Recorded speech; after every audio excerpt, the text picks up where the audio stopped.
फर्ज करें यहाँ पे देखें, मैं ये ऊपर लिखा हुआ है आईसी डाटा शीट लिखा हुआ है। अगर मैं यहाँ पे आईसी की डाटा शीट निकालता हूँ तो ये पावर मैनेजमेंट पे चला जाता हूँ, जो कि एक पावर आईसी है।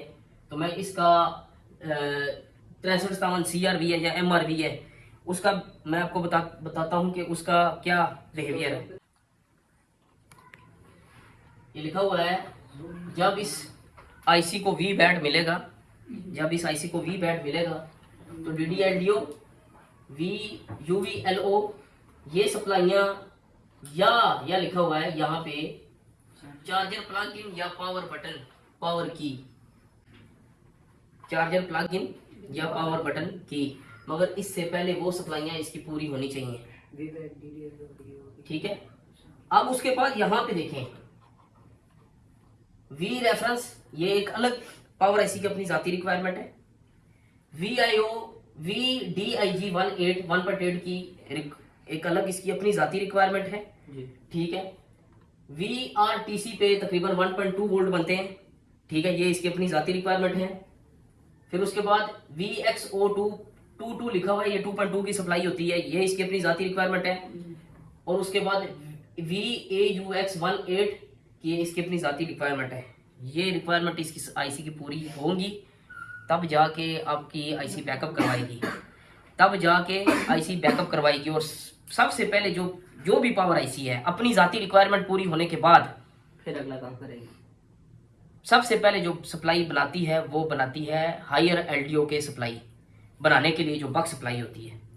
मतलब कोई भी पावर आईसी है सबसे पहले वो बक सप्लाई बनाती है जो हायर एलडीओ के वोल्टेजेस बनाने के लिए अपनी ज़ात के लिए इस्तेमाल करें। तो यहाँ पे देखें VS1 की सप्लाई है जो कि मैक्सिमम 2.2 वोल्ट की सप्लाई होती है।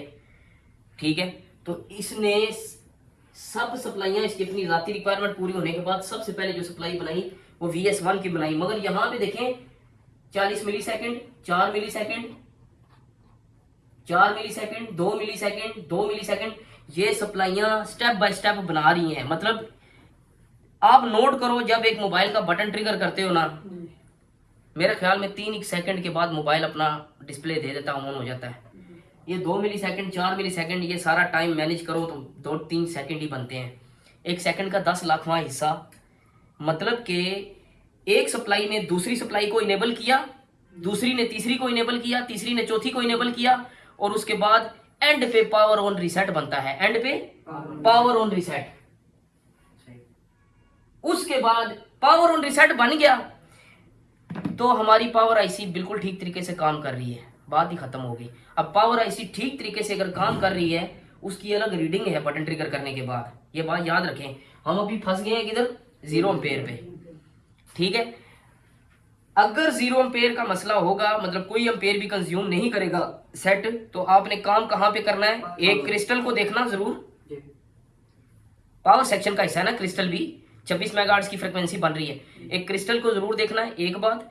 दूसरा सेंसिंग लाइन को जरूर देखना है, 2 बातें। ठीक है, ये लिख लें, सेंसिंग लाइन, क्रिस्टल और पावर आईसी की अपनी जाती रिक्वायरमेंट।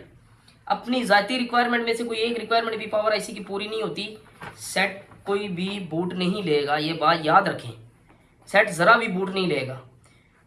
ये जितनी भी मैं रिक्वायरमेंट आपको बता रहा हूँ पावर आईसी की अपनी जाती, पावर आईसी के बाहर जो फिल्ट्रेशन के लिए कैपेसिटर लगे होते हैं इन लाइनों में लगाए जाते हैं।